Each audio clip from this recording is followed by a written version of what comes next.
நமதா நமசிவாய வாழ்க. இன்று நாம் பார்க்க போவது ஸ்ரீ கணபதி பகவானுடைய துதியை பார்க்க போகிறோம். ஸ்ரீ கணபதி துதி. 5 கரத்தனை ஆனை முகத்தனை இந்தின் இளம்பிறை போலும் ஈற்றனை நந்தி மகந்தனை ஞானக் கொழுந்தினை குந்தியில் வைத்தடி போற்றுகின்றேனே. கணபதி பகவானுக்குரிய துதியாகும். இந்த துதியின் விளக்கத்தை பார்ப்போம். தும்பிக்கையுடன் சேர்த்து 5 கரங்கள் உடையதனால் கணபதி பகவானுக்கு ஐங்கரன் என்று பெயர். யானையின் முகத்தினை பெற்றிருப்பதால் கணபதி பகவானுக்கு ஆனை முகன் என்று பெயர். இந்தின் இளம்பிறை போலும் ஈற்றனை இதற்கு விளக்கமானது. இந்து என்பது சந்திரனை குறிக்கும். இந்தின் இளம்பிறை என்பது சந்திரனின் இளம்பிறையை குறிக்கும்.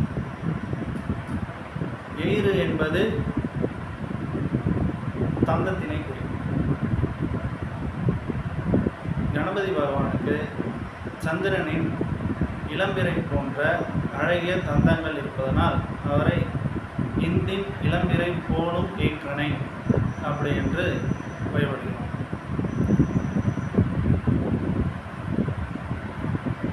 நந்தி மகந்தனை என்பதற்கான விளக்கம். நந்தி என்பது சிவபெருமானை குறிக்கிறது. சிவனின் புதல்வர் என்பதனால் அவருக்கு நந்தி மகந்தனை என்று வழிபடுகிறோம். கணபதி பகவானை ஞானம் பெறுவதற்கு முதலில் வழிபடுவதனால் அவரே ஞானத்தின் கொழுந்து என்பதனால் அவருக்கு ஞானத்தின் கொழுந்து என்று பெயர். இந்த கொழுந்து என்பது வளர்வதை குறிக்கும். வளர்வது என்பது முதலில் ஒரு பொருள் இருந்தால்தான் அது வளரும். ஆன்ம எண்ணத்திற்கு மனதில் உள்ள எழுச்சியை காரணம், மனதின் விருப்பமே காரணம். ஞானத்தை நோக்கிய பாதையில் மனதானது செல்லும் பொழுது முதலில் வழிபட வேண்டிய தெய்வம் கணபதி பகவான். அதனால் அவரை ஞானத்தின் கொழுந்து என்று அழைக்கிறோம்.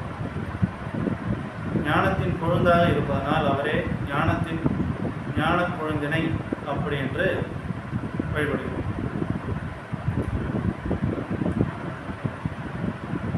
குந்தியில் வைத்தடி போற்றுகின்றேனே. அதற்கான விளக்கம். குந்தி என்பது மனம் என்று பொருள். மனதில் கணபதி பகவானை வைத்து அமைத்து அவரை திருவடிகளை போற்றுகின்றோம். குந்தியில் வைத்து போற்றுகின்றேனே என்று வழிபடுகிறோம். இதுவே இந்த பாடலின்